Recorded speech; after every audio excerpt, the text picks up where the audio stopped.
dive into authentic conversations about ourselves and our community, exploring topics that uplift and inspire us, from personal growth to social change. So grab your teacup and get ready to join the conversation.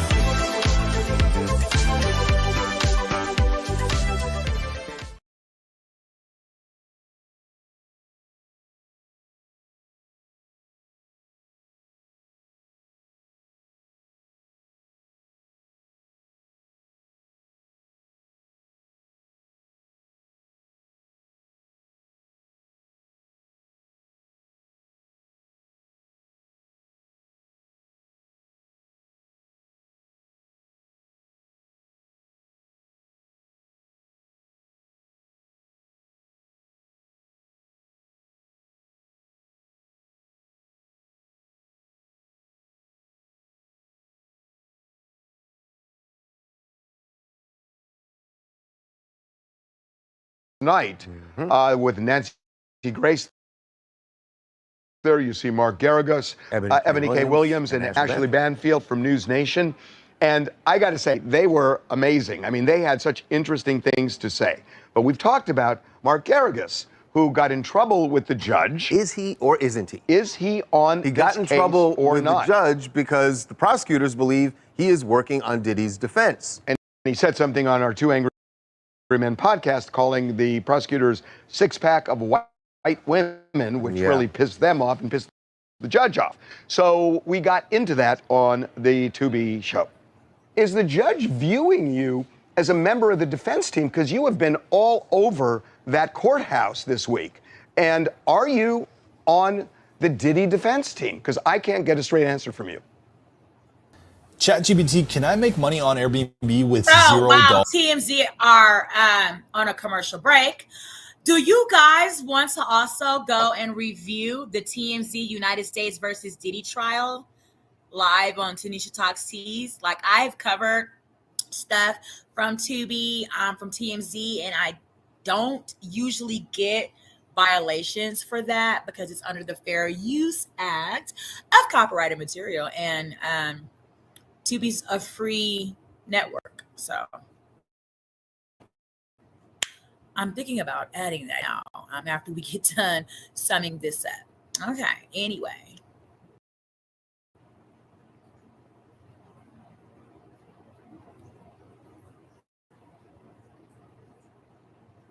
On that, especially when before, in full disclosure, before we started this about 15 minutes ago, you said I could not give you a history of the law in this area. So then to ask me the question after you made me promise I wasn't going to mention Shepard versus Maxwell. Oh, God. I sat behind Garagos. He was on the in the gallery on the pew that they had set up for people associated with the defense.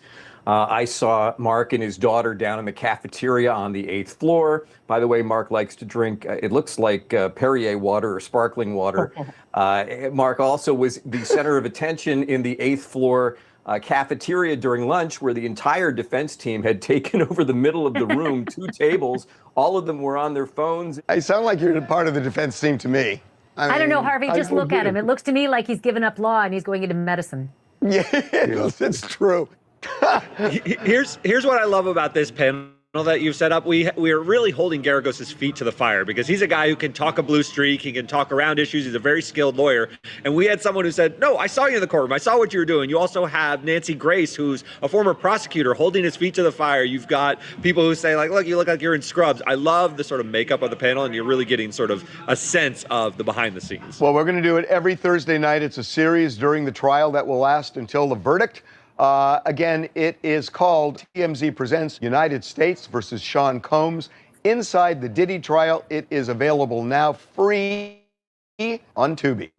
Anya in Kansas City. You know, as we get closer to the trial, I do find it interesting, the Cassie incident notwithstanding, I do see the kind of public tides turning just a little bit as we learn more about who's accusing him. Oh, y'all, wait a minute. Go back to that picture. Cassie incident notwithstanding, I do see the kind of public tides turning just a little bit. Look at Cassie, y'all. Oh, she's very, very big and pregnant, about to pop. I did not know until I think yesterday Cassie was pregnant. Did you guys know she was pregnant? I think she just announced it recently. Okay. In February. So yeah, that's Cassie. They're she's in her third trimester. So as we learn more about who's accusing him of what and hear his evidence and hear his rebuttal, I honestly think this trial could end in a surprising way that many didn't assume it would end when it first began. Well, we've seen it in many other trials before where you think it's going to go one way and it doesn't. Okay, we're moving on. Yes. Let's go to Rome. Let's go to the Vatican. All right. So that is more stuff from TMZ. I want to check out just a few more places over here, and then we can all go and look at what they talked about on Thursday if you guys want. We could.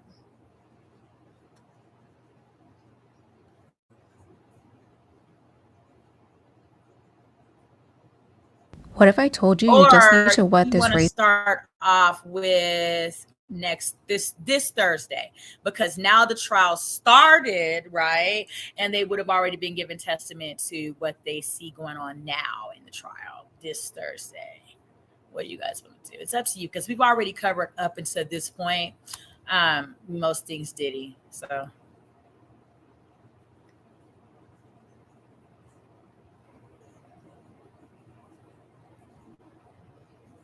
Combs sex trafficking. And remember, drop those teacups in the chat. I see a lot of you coming in, filling up your teacups, and not at least paying a little like or a subscription to the channel. Please remember to like and subscribe when you come in and fill your teacup up with all of the tea. Today we are sipping from Diddy's cup, y'all. Brace yourselves, okay? I'm putting a little sugar in it so it's not so, because Diddy leaves a bad in your mouth right now, right? Okay, so remember to like and subscribe. Thank you.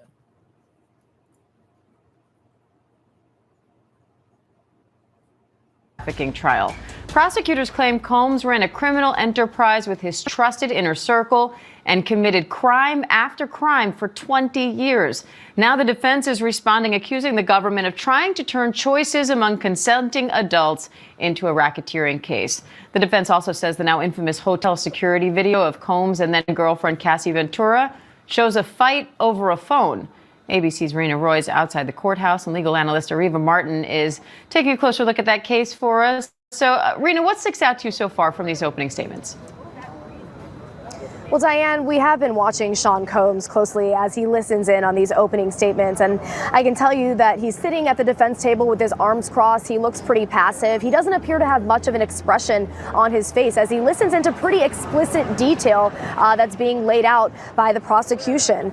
He did meekly stand at one point as the defense introduced him to the jury, but the prosecution went first, telling the jury Sean Combs to the public was a cultural icon, that he was larger than life, but that there was a side to him, a side that ran a criminal enterprise for 20 years. They went into detail about the drug-fueled sex marathons that they say Combs forced women into, including his ex-girlfriend, Cassie Ventura. But the defense is arguing in their opening statement, as you said, that the government is trying to turn relationships and choices involving consenting adults into a racketeering case. And they say that will not work. They say to the jury he might appear to be a jerk or mean at times, but that's not what this case is about. Diane.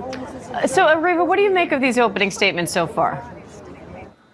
Pretty much what I expected, Diane. I knew the prosecution would come out swinging to try to make their case that this is a racketeering case, that this involves violence, it involves coercion, it involves transporting people across state lines for sexual intercourse and for this kind of conduct that's been described in these freak-offs. And we also knew that the defense would push back. Their claim is that this is all consensual sex involving adults. And they're also suggesting that this video that we're going to see of Cassie Ventura is not a video of violence and coercion in terms of sex trafficking, but rather it's domestic violence. And that domestic violence is not one of the charges that Sean Diddy Combs is facing in this case. Yeah, we also heard the defense attorney say something to the effect of he's not being prosecuted for being mean or being a jerk, trying to keep the jury focused on, is he guilty of these charges? Not, do you think he's a good guy? And of course, Diddy maintains his innocence here and has throughout. So what do you also make of the defense's strategy in insisting that prosecutors are trying to criminalize what they are saying is Combs' private, personal sex life? Well, we've seen this before, Diane. This is a common defense that we see in these cases when you have adults, when you have people who are over the age of 18 involved in these cases. But that is going to be a very difficult burden for the defense to meet. It's been reported that at least 4 victims of the sex trafficking are going to testify. And of course, Cassie Ventura is going to be a star witness for the prosecution. One of the things that the defense is also trying to do is to paint these women as strong, confident women that made decisions about being in long-term relationships with Sean Diddy Combs. We know a lot of people don't understand why victims of sex trafficking don't come forward sooner and faster. Why don't they go to the police? Why don't they report this to friends and to others? So that's going to be the question these jurors have to grapple with. If these women were in fact being coerced, why didn't they say something sooner? Why didn't they report it? And they're going to have to understand, at least that's what the prosecution wants them to understand, is the huge psychological and emotional toll that this kind of conduct takes on its victims. And Rena, they could even start calling witnesses today. How is the prosecution expected to start that part of this trial? Right, so we know one of the first witnesses will be an escort, and following that, an early witness who is expected to be key for the prosecution's case is singer and ex-girlfriend Cassie Ventura. She is expected to lay out for jurors her side of her relationship with Combs, and prosecutors say that these are painful details of her life that she's going to be sharing. We're expecting it to likely be pretty emotional as we hear from her.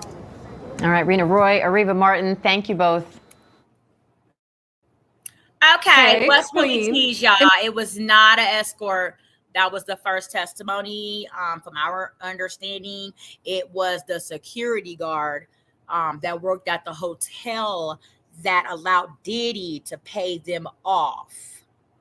Okay, that's what that was. So,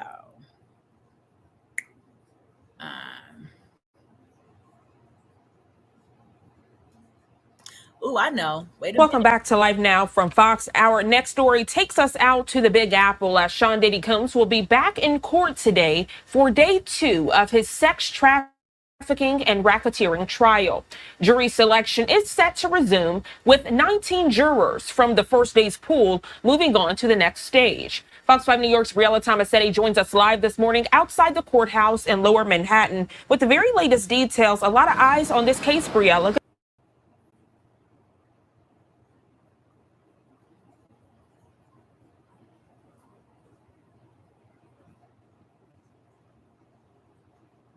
I don't know why my computer just froze.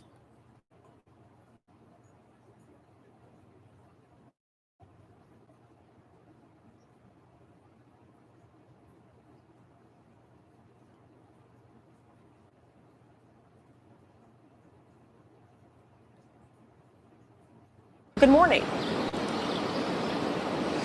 Gina, good morning to you. And I can tell you this, it's expected to be another busy day at court. As a reminder, yesterday, potential jurors were given a brief explanation of the charges. The judge also told them that the defendant is presumed innocent until proven guilty. That defendant, of course, Sean Diddy Combs, walked into the courtroom yesterday wearing a sweater over a white-collared shirt and gray slacks. He hugged his attorneys when he got in. As proceedings got underway, Judge Arun Subramanian jokingly compared the long list of the prospective jurors to the Lord of the Rings trilogy. Several of them said they already saw a key piece of evidence in this case, video of Combs beating R&B singer and ex-girlfriend Cassie Ventura inside a Los Angeles hotel. One woman was dismissed after describing a still image she saw from that video as, quote, damning evidence. Ventura, one of the 4 accusers, is expected to testify. By day's end, some were disqualified for personal reasons or because their opinions or past experiences would impact their objectivity.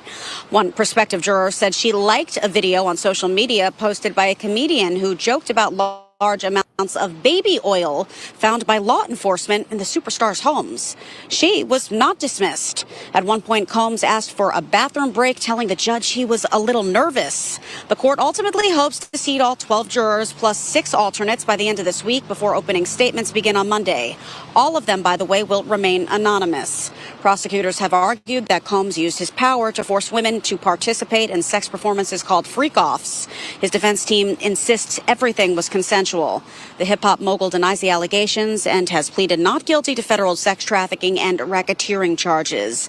Now, as you mentioned, Jeanne, 19 people from that first group of potential jurors are still in the running, and 36 more are expected to be questioned today. For now, we're live here, though, in Lower Manhattan. We'll send it back inside to you.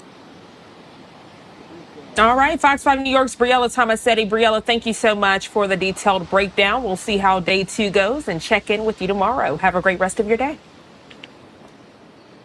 You too. Thank you. And I want to share with you this latest tweet coming down on X this morning from the New York Post. It says, quote, Diddy makes sobering admission about his emotions as jury selection in bombshell NYC sex trafficking trial kicks off. So we are keeping a close eye on this case right here on Live Now from Fox. Of course, cameras not allowed inside of the courtroom because of the high profile case and all of the media attention that has surrounded this case far before a jury selection kicked off yesterday. But you can get the latest details right here on Live Now from Fox. So make sure.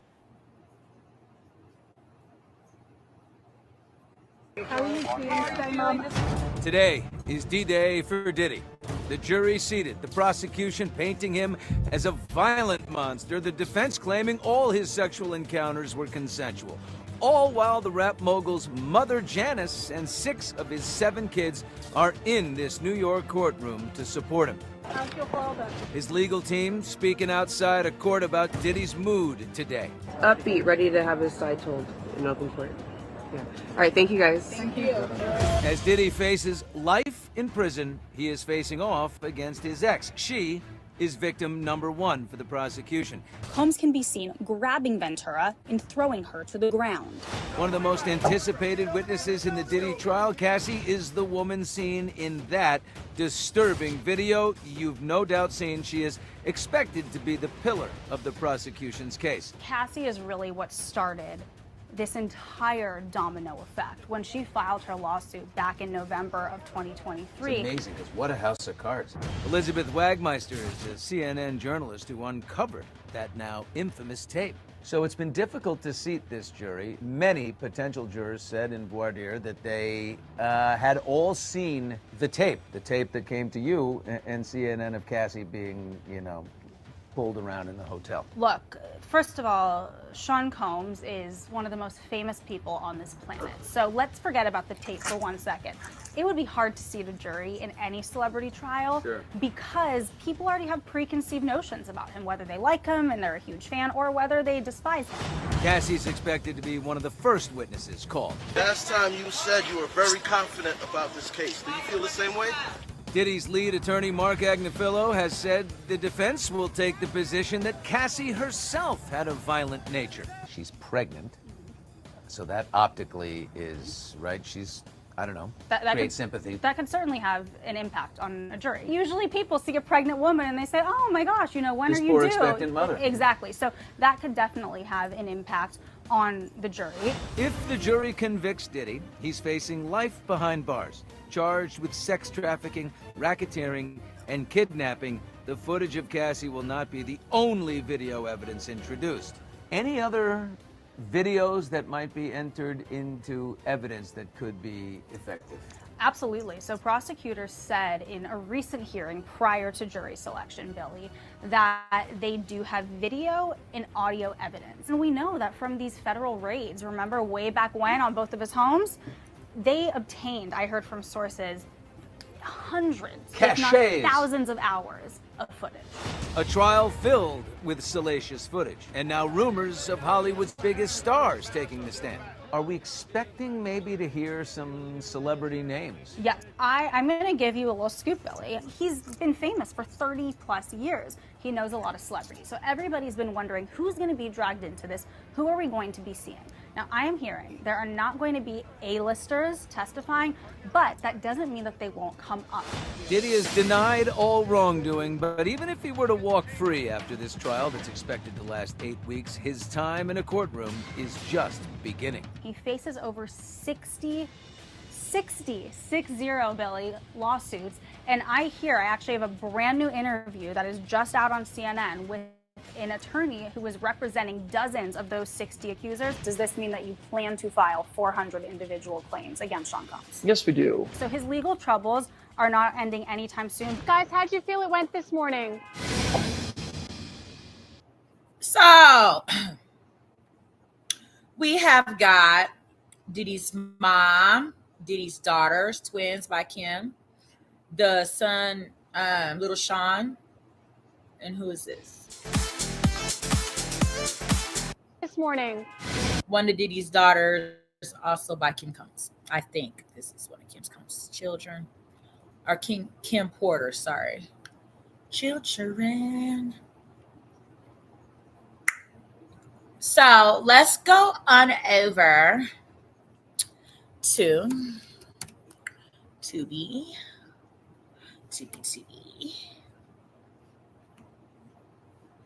And let's all watch and review the new TMZ United States versus Diddy.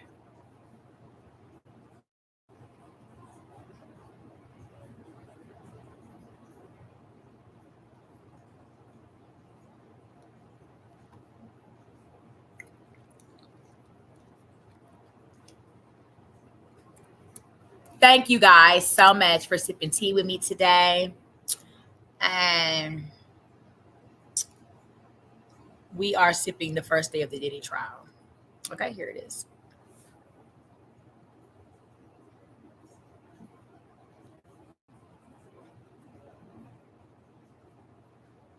Sean Diddy Combs is weeks away from finding out if he will be a free man or spend the rest of his living days in prison. A jury of 12 will decide if he committed heinous sex acts, federal crimes that could land him in prison for decades. 3 ex-girlfriends will testify. Diddy abused them, sexually assaulted them, raped them, drugged them. Sean Diddy Combs denies it all. His defense team is formidable.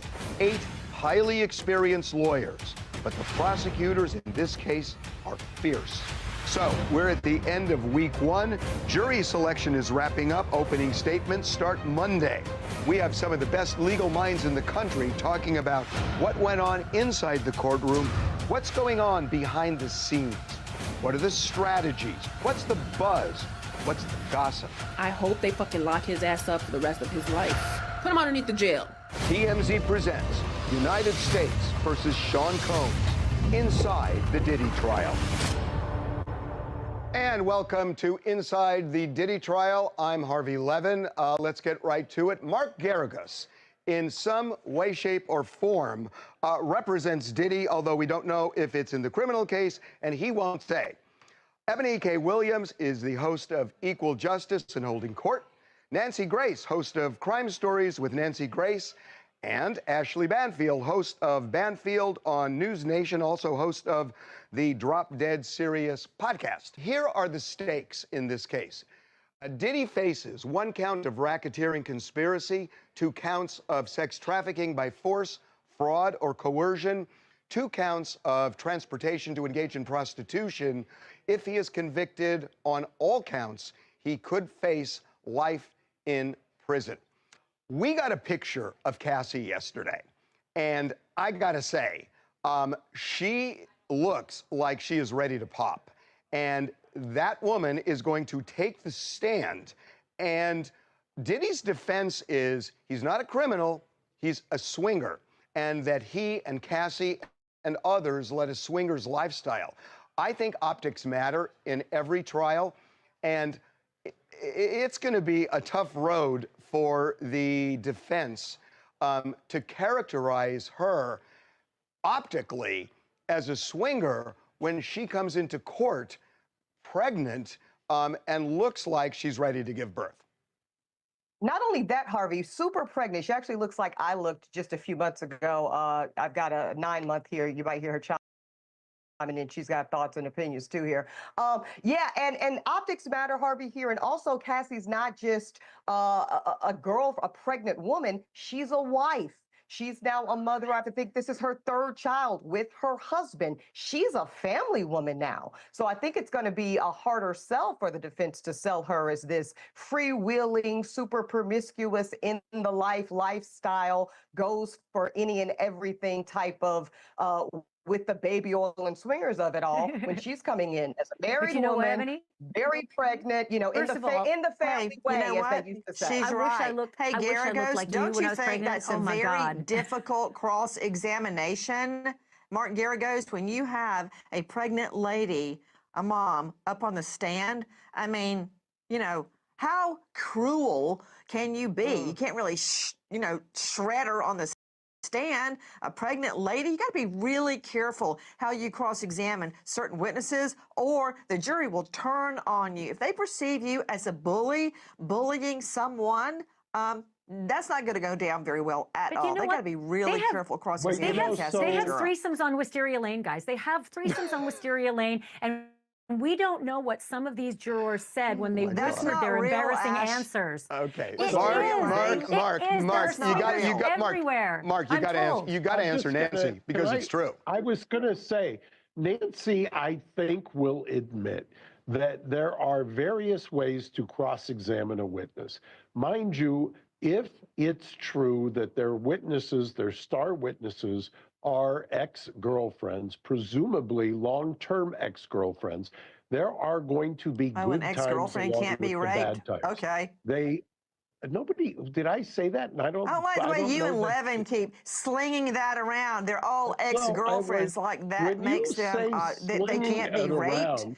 No, Nancy, that's not an opinion. Nancy, that's the connection. If they are ex-girlfriends, presumably there were feelings and there were mutual feelings.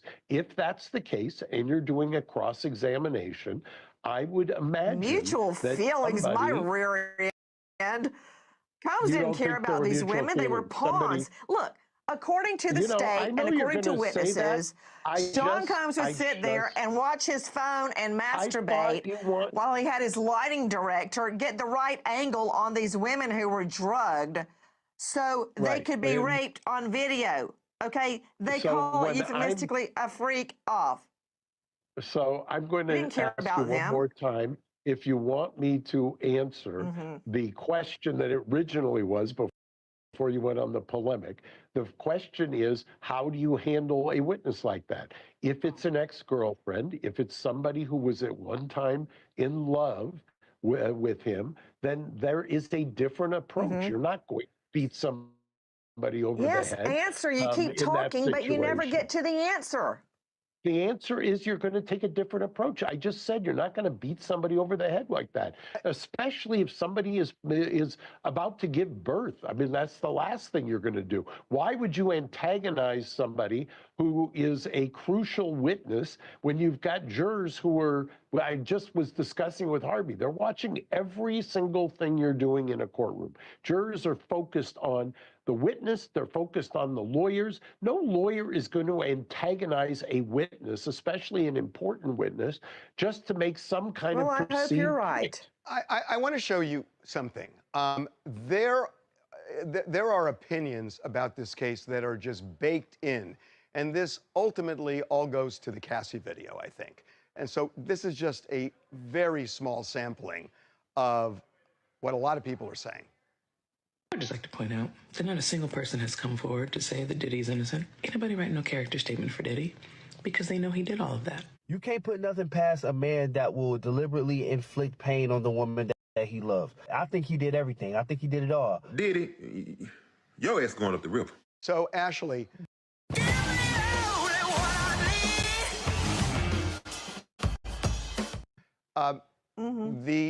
Undeniably, this is going to happen when Cassie's on the stand.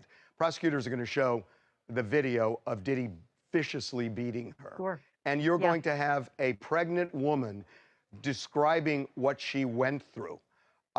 It seems to some it's case over. Yeah, but I think that, an assailant doesn't always a racketeer make. I think that's the argument. Like, this is definitely an assault, but is it a rape? Is it racketeering? Is it all of the other parts of it? Is it trafficking? So then it becomes his word against hers and his word against the others as well. I think there's always a defense. That's a terrible thing, without question. P.S. We didn't even show the video of him apologizing for it. He put it all over Instagram and all over social media and then took it down, but basically copped to having done that. So yeah, that's terrible stuff, but it doesn't meet all the other charges.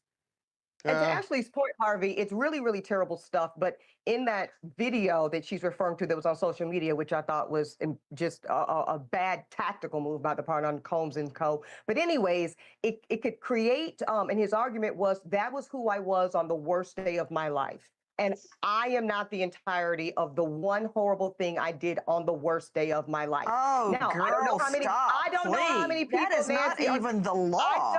I don't know. The law is one may immediately regret the deed, but that does not negate what happened. But he is not charged with domestic. Nancy, he's not charged with assault, and you know that. To Ashley's point, he's not saying he didn't do anything. I never said he was, Ebony. I'm telling you, if he gets in front of that jury and says that was me then and this is me now, good luck. I'm not saying that everybody's going to buy it, Nancy, but what I am saying is it's a viable argument that says I am not necessarily guilty of the elements of conspiracy and racketeering simply because there may be this video showing me as a domestic well, that's user. a different thing than what you know started what my favorite thing is? That's what my favorite thing having helped try and prepare racketeering cases, that both of you are right. Ebony and Ashley are both right. That video does not prove racketeering. Right. But and it my does favorite prove thing, she was getting dragged back into that hotel room for a freak off. And she was trying to get away. Hold on. Garagos. Nobody was swinging. That's not what the defense is going to argue. They're not going to say it was over a freak off, right?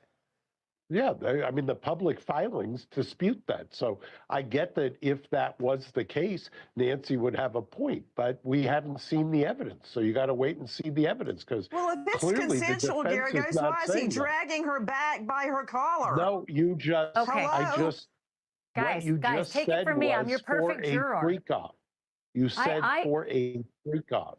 In all the years that I've watched you guys do your jobs, and I don't mean the TV jobs, I mean, litigating. My favorite thing to see is a lawyer stand up in front of a jury in summation and say, I don't like my client. I know that you don't like my client. There are things that my client did that I hate, but he's not guilty of the things that are in front of you. And if you're good with that, and you at least tell the jury what their job is, then they can actually look at the charges and see, oh yeah, there's no assault charge here. Why'd they show me that video?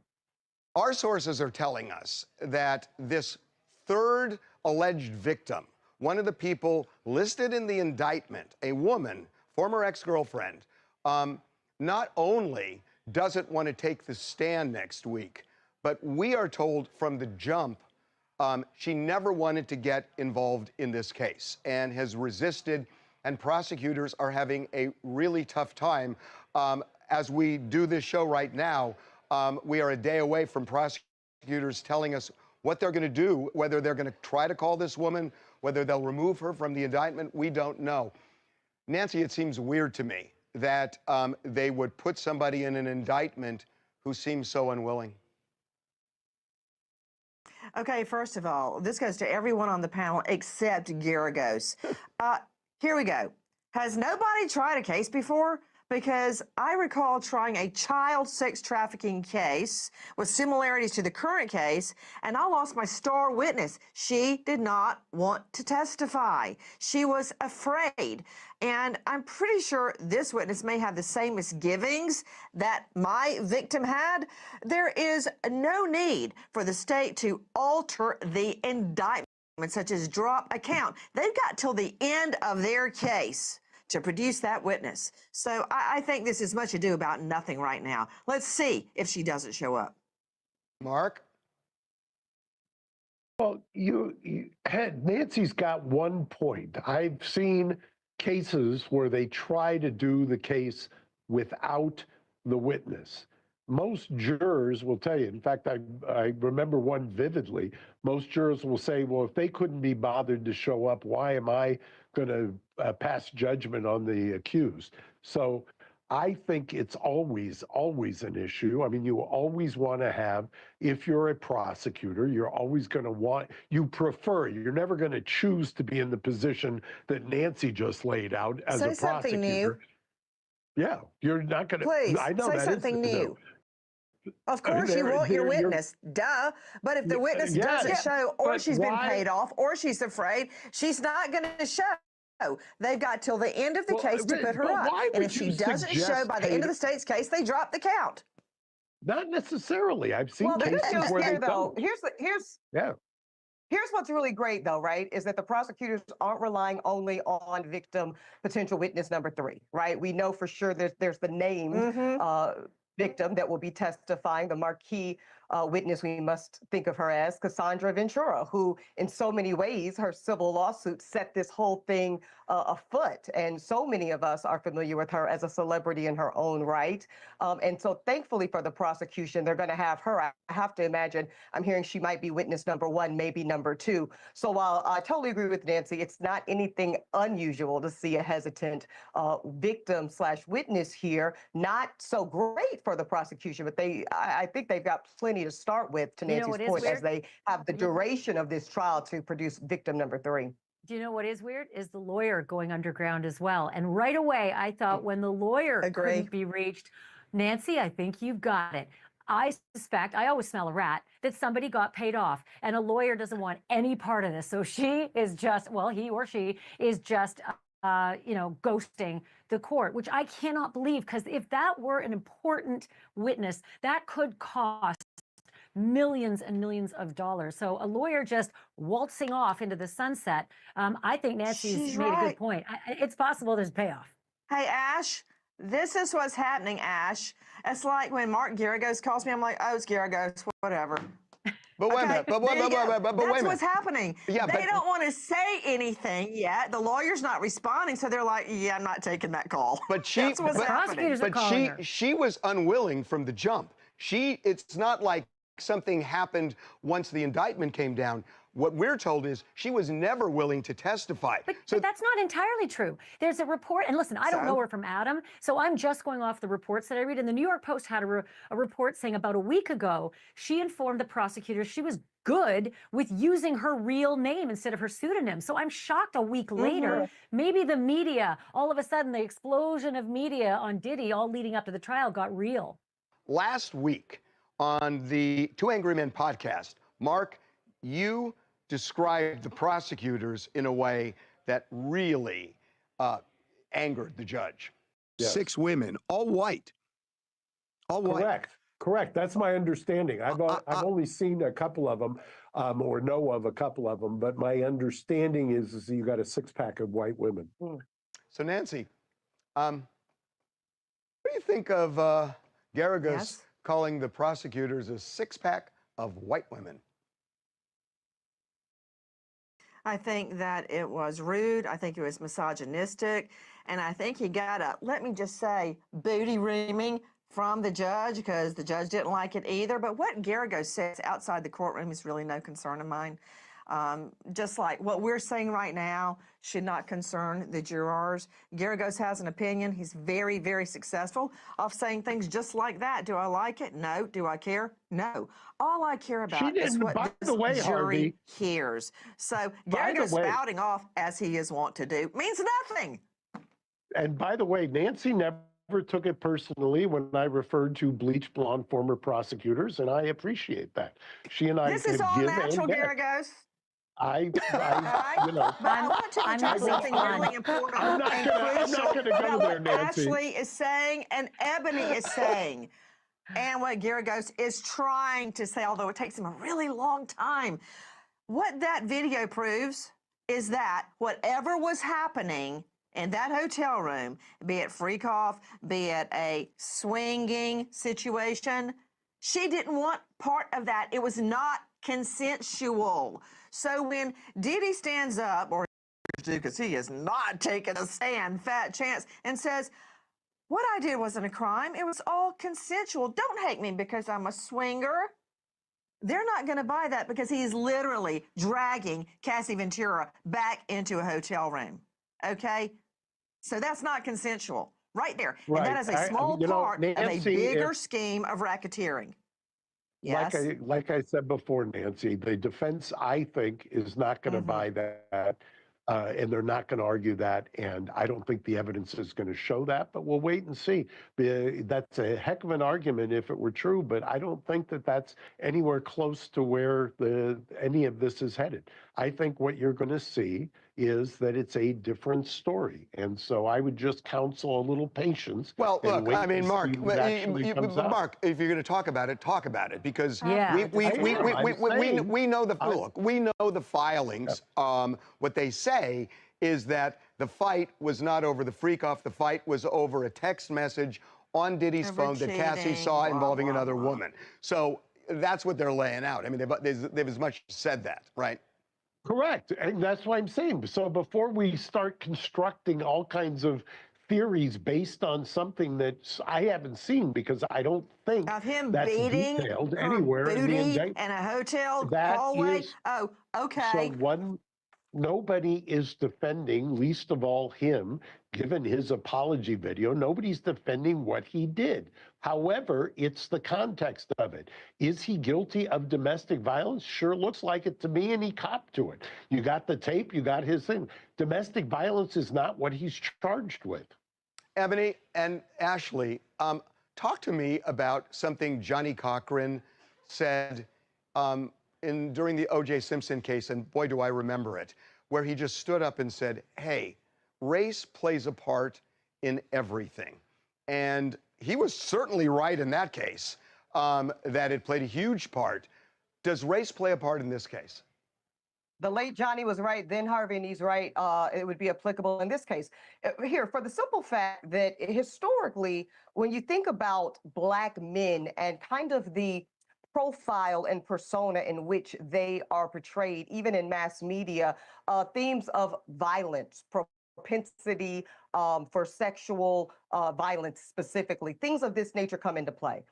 We know at one time, Sean Combs' defense team was prepared to argue a kind of Mann Act style. This is a targeting of my client because he's a successful, wealthy celebrity Black man in America doing well, and we know that we must take them down, the man of it all.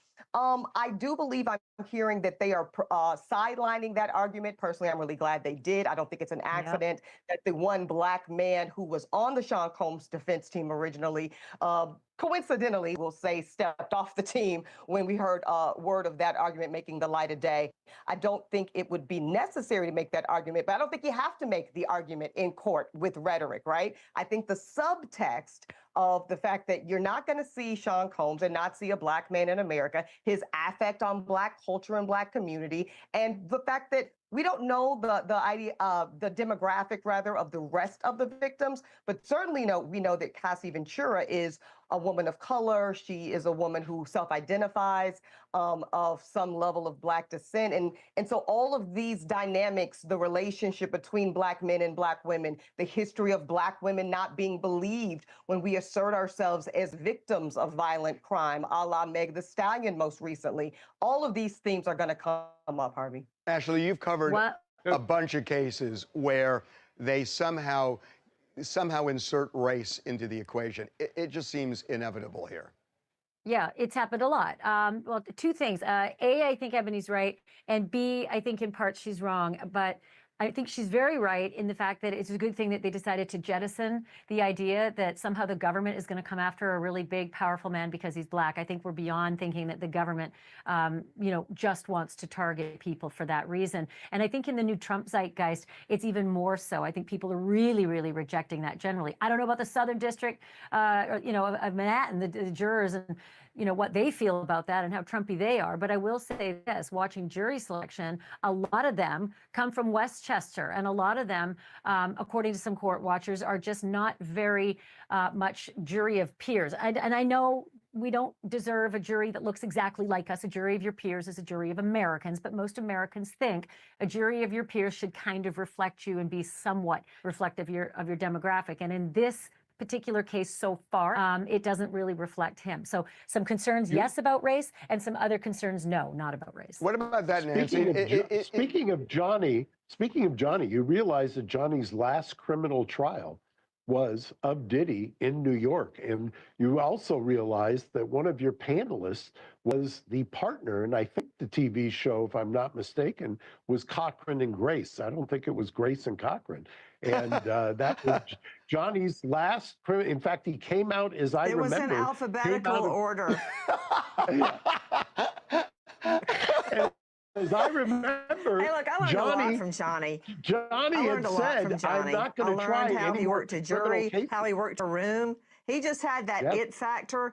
He walked in the room, and everybody either wanted to be him or be with him. And he just had this affability that is rarely seen.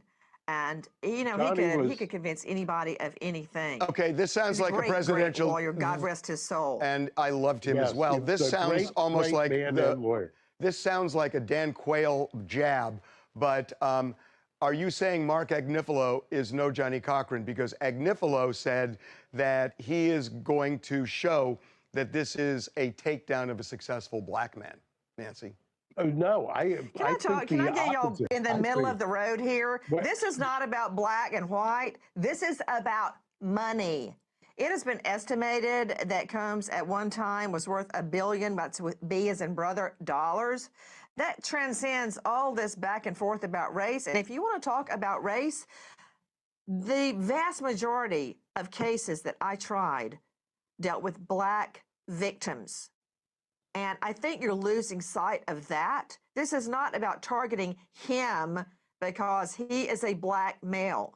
These victims need somebody, just like Ebony said, very often minority females are ignored. Well, this is a chance to hear them and stand up for them in court. To Nancy's point, just one comment on the victim profile, if you will, because it's not being talked about a lot. And unlike the OJ case, where to the extent, you know, Johnny made that argument, obviously very successfully on behalf of OJ, the victim there were two white people and a white woman in Nicole Brown Simpson.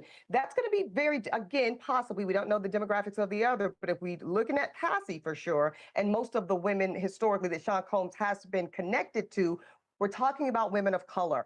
And that's going to make a difference because, A, this is not 1995, this is 2025. And if Sean Combs gets a significant number of black women on that jury, or enough, shall we say, I do think it's going to play differently. I think that black women are tired of being overlooked. We're tired of being ignored. Generally speaking, they're tired of being kind of complicit victims in a society. And to Nancy's point, they want someone to pay for the victimhood, generally speaking, of black women. And it might be Sean Combs. This is New Beginning. Where common sense is our common ground. Where American values unite us and don't divide us. This is time to come together. For you. For me. For all America. Wow. They are paying bills. So are we. Thank you guys so much for viewing with Tanisha Talks Tees. The United States versus Sean Combs, the trial of the century. Y'all chime in. Let us know exactly where you are with what you feel is going on. Okay. Amber U says, oh, please. Oh, please what, Amber? Drop a little bit more tea in the chat. Oh, please, what? Is it about the black man statement? My kids just got in from school, y'all. That's the background that you hear. Anyway, is it the black man? They're back up. So is that what you're pleasing? Please let us know. Thank you for chiming in. Amber's discussion between one Mark Garagos and a Peeve judge. A judge who was pissed off that Mark talked about a six-pack of white women on our Two Angry Men podcast. What was interesting was two things. One, that the judge essentially threatened you, Mark, with contempt if you did it again, because he said it crossed the line. But the interesting thing is the judge said, and I'm not doing this as a shameless plug, although I could do it as a shameless plug. The judge said you'd be listening. You're not doing it as a shameless plug. You should hope you don't get vaporized as you say that. The judge said that he's going to be listening to the Two Angry Men podcast to see what you say. What was interesting there is that he is kind of warned. And you said, great, another subscriber. That's what I said. Okay, I cop to it. So the judge is allowing you to do the podcast, which then makes me think, is the judge viewing you as a member of the defense team? Because you have been all over that courthouse this week. And are you on the Diddy defense team? Because I can't get a straight answer from you.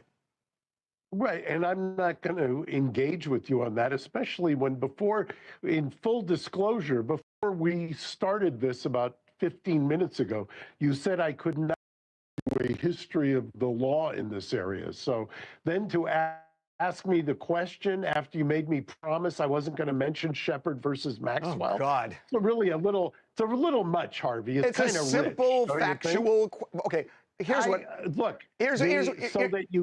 So you get things straight. What the issue is a local rule that they have that has not been tested in that district. I have great issue with the propriety of that rule, but I understand it's an existing rule. It was renewed in 2011.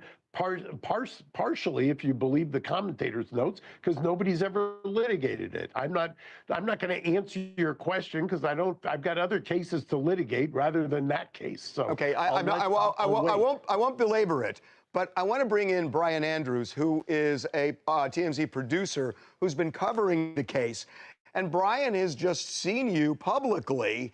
Brian, lay it out. Well, I sat behind Geragos. He was on in the gallery on the pew that they had set up for people associated with the defense. I saw Mark and his daughter down in the cafeteria on the 8th floor. By the way, Mark likes to drink, it looks like Perrier water or sparkling water. Mark also was the center of attention in the 8th floor cafeteria during lunch, where the entire defense team had taken over the middle of the room, 2 tables. All of them were on their phones and chitting and chatting. And I think one of my favorite stories is, Mark Geragos is a rock star. And when he showed up, he took over a conference room that they had right at the entry to the courthouse, to the courtroom doors. And on Wednesday morning, Geragos and other members of the defense group tried to get in. And the court security officer said, I'm sorry, the door's locked. You're going to have to talk to the judge's assistant. And so Geragos and his entourage were literally stuck in the gallery benches with the rest of us for the rest of the day on Wednesday. Sounds like you're part of the defense to me. Actually, what happened is TMZ was stalking me in the restroom, and then they were following the poor judge on the courthouse steps, and then they were. By the way, that when I have lunch with my daughter, that is also my grandbaby's mama. So let's put it in context. I sound like you're part of the defense team to me. I don't know, Harvey. Just look at him. It looks to me like he's given up law and he's going into medicine. Yeah, it's true. Hey, Ashley. Mark Geragos takes many, many forms. He does. It's like Ashley, a shapeshifter. Ashley, you've covered a bunch of trials. And, I think we're of the same mind that optics matter. I found it really interesting because I assumed Diddy was going to come in a suit. And he comes in a sweater, a pullover sweater. And he has gray hair, he has eyeglasses, and he never changed the sweater on Monday, Tuesday, and Wednesday. Wore the same sweater. It matters what people wear. This sounds frivolous, but it does matter. What do you make of his appearance? Well, on day one, I made that it was the Luigi Mangione approach because there is that nexus between his lawyer, who's married to Luigi Mangione's lawyer, and I assumed they just shop at the same place and they have the same MO. Let's make this guy look as basic as possible. Definitely not like a hip hop star that threesomes his way through every day, but is kind of like an accountant or one of us lawyers on a casual Sunday. That's what I thought about that. On day 2, when he showed up in the exact same sweater and, outfit, I thought, that's weird. Did somebody screw up? And okay, look, we didn't have time to go get the other outfits or somebody left them behind. So we're here, grab this, let's go. On day 3, I thought, oh, this is strategy. You don't forget 3 times when you show up in the same outfit 3 days in a row. I'm not exactly sure what they're trying to say, but I don't think jurors are so dumb as to think, well, I guess he must be poor now, so he can only afford one outfit. I don't know what they're thinking. So this is the one thing that I'm just fascinated by. Nancy and Mark and Ashley, I know all of you, as I was, were deeply involved in various ways in the O.J. Simpson trial. And it gripped the nation. Everybody watched it. But it was contained. There was linear television, and that was it. 2025, where the jury is not going to be sequestered, and you have social media, where even if you don't intentionally look, which I think is irresistible for most people to look if they're part of a case, you open up your Facebook page, and boom, there's an article on Diddy in your feed. And what you going to do? You're going to read it or not? It just seems to me impossible that this jury is not going to be influenced by media. I don't see how they do it in an 8+ week trial. I don't see it. Nancy? I think it can be done. I think it will be done. Look, this issue is as old as jury trials. Yes, we have social media now. Before that, there was TV, which was our Facebook or our, all access to social media.